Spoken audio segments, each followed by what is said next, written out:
So Prahlad Maharaj was a devotee, was a Vaishnava devotee. All the inconvenience imposed upon him by his father, he could not forget his father's affection. Somehow or other, his father had some affection for his child. Tiny speck of affection.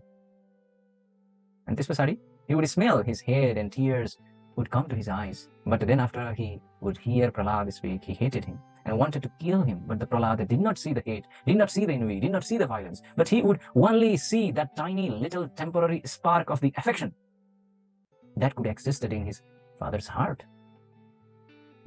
That is all he wanted to see, and that is all he saw. See? So, अब यहाँ तिमीसँग के छ भन्दाखेरि यत्रो कुरा गरेका पनि हिरण्यकशिपुले उहाँले के गर्नुहुन्छ प्रहलाद महाराजले केवल एउटा मात्र थोरै प्रेम आउ बाबु भनेर चाहिँ जुन उसले पहिला आउ बाबु कहाँ बस्छ भनेर जुन यति मात्र कुरा थियो। त्यस पछाडि त उसले काखबाट उसले चाहिँ फाल्दियो, त्यस पछाडि हात्तीले किस्ने प्रयास, सर्वथि मिलाएर चाहिँ तपाईको चाहिँ विष गर्नेको विषले चाहिँ विषद्वारा चाहिँ मार्ने प्रयास, विभिन्न प्रयासहरू गर्यो नि त हिरण्यकशिपुले। तर no, he would only see that tiny little spark of the affection that could existed in his father's heart. Therefore, what we need to understand here, in great love, he is begging Lord Nrsimhadev for only one benediction, that the Lord Narahari could have given the Prahlad anything. So here, the Prahlad Maharaj didn't ask for any benediction, but the Lord Nrsimhadev was willing to give the benediction to the Prahlad Maharaj. And the Prahlad Maharaj, what he did with the benediction? Prahlad Maharaj could have said anything, because the Supreme Lord is the source of everything.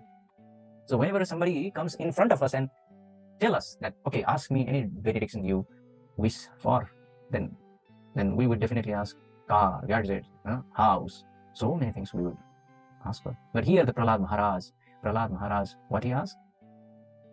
Prahlad Maharaj told Nrsimhadev that the mukti dinus umalai, elevation to the Goloka Vrindavan or Vaikuntha. See, जसले जुन हिरण्यकशिपुले आफ्नो छोरालाई अथवा जुन हिरण्यकशिपुले आफ्नो छोरालाई मार्नको लागि तत्पर रहिरहेको छ, मार्ने भनेको जीवनको अन्त्य गरिदिने, त्यसको खतम गरिदिने, त्यस्तो सोच भएको व्यक्ति र सोच मात्र होइन त्यस्तो प्रयास गरेको व्यक्ति हिरण्यकशिपुलाई प्रहलाद महाराजले के दिनुहुन्छ त्यसको बदलामा उसलाई नरक होस् भनेर भन्नुभएको छ छैन। त्यसको बदलामा उहाँले यस्तो चीज दिन खोज्दै हुनुहुन्छ, यस्तो टप मोस्ट चीज दिन खोज्दै हुनुहुन्छ कि हामी पनि आश्चर्य हुन सक्छौँ यो कुरा सुनेर कि प्रहलाद महाराजले हिरण्यकशिपुलाई गोलोक वृन्दावन दिनुहोस् भगवान भन्नुभएको छ। कम अन, इमेजिन गर्नुहोस्, कसैले तपाईलाई आएर 10 गालामा तपाईको टाउकामा कहिले थिच्ने प्रयास गरेको छ, कहिले कुट्ने प्रयास गरेको छ, कहिले के गरिरहेको छ, मार्ने प्रयास गरिरहेको छ, र त्यस्तो व्यक्तिलाई तपाईले के गर्दै हुनुहुन्छ भन्दाखेरि तपाईसँग भएको सबैभन्दा इम्पोर्टेन्ट कुरा तपाईले दिँदै हुनुहुन्छ, तपाईले त्यही व्यक्तिलाई तपाईले घर दिँदै हुनुहुन्छ, तपाईले त्यही व्यक्तिलाई आफ्नो कार दिँदै हुनुहुन्छ भने जस्तै एउटा मेटेरियल एक्जाम्पल दिँदैछु। तर प्रहलाद महाराजले उहाँलाई Golok Vrindavan, please O supreme lord Krishna, give Hiranyakashipu, give my father the supreme abode, the Golok Vrindavan. So can you imagine if the supreme controller of everything that exists was standing in front of us asking, I will give you anything you want, as much as you want. कसैले चाहिँ तपाईको अगाडि आएर भगवान श्री कृष्ण उभिएर भन्नुभयो कि तिमी जे माग्छौ म दिन्छु र जति माग्छौ म त्यो दिन्छु भनेर भन्नुभयो भने we would definitely probably sit down and say, oh yeah, let me think, okay, let me really think of the best thing. But the Prahlad Maharaj did not even hesitate to think of. He said, my Lord, I only ask the one benediction, not two benediction, not three benediction. मलाई बुवाको लागि अनि त्यसपछि taco मेरो घरको लागि, no, only one benediction. Give my father liberation. That let him go back home, back to God.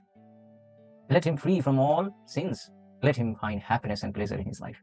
कसैले तपाईलाई जिन्दगी भर दुःख दिएको छ तर त्यही व्यक्तिको लागि उ सदैव जहाँ रहोस्, उ त्यस्तो ठाउँमा बसोस् जहाँ चाहिँ उ उसलाई कहिले पनि दुःख नहोस् भनेर हामी यस्तो सोच्छौँ? No, never.